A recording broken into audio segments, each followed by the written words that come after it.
Dan Fouts back here on the show. How are you, Dan? Oh, I'm good. I just love listening to it. It was great hearing it the first time and seeing it.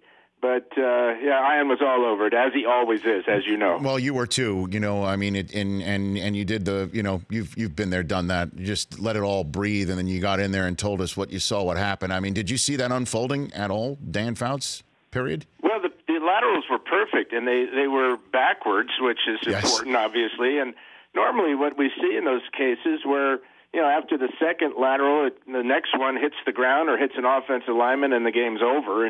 But in this case, it just was perfectly executed. They got it to the right guy. I mean, Kenyon Drake is the fastest guy on the offense, and so once he got it, it just looked like the Patriots were running in slow motion.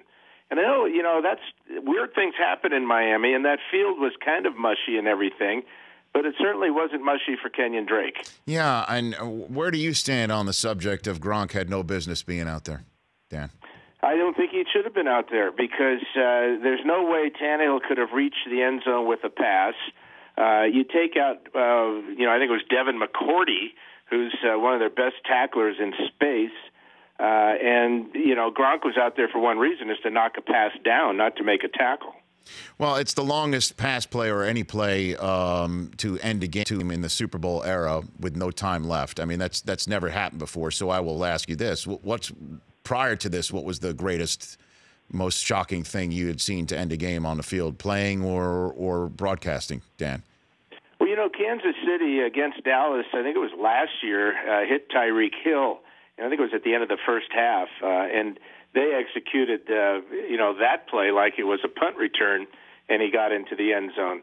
Of course, you can always go back to the Miami Charger playoff game when the Dolphins ran the hook and ladder at the end of the first half, which was perfectly executed to get them in the end zone. But this one, it was just unimaginable, really, that you could go that far with just two laterals. So I guess you're speaking from experience when you're saying strange things happen in Miami.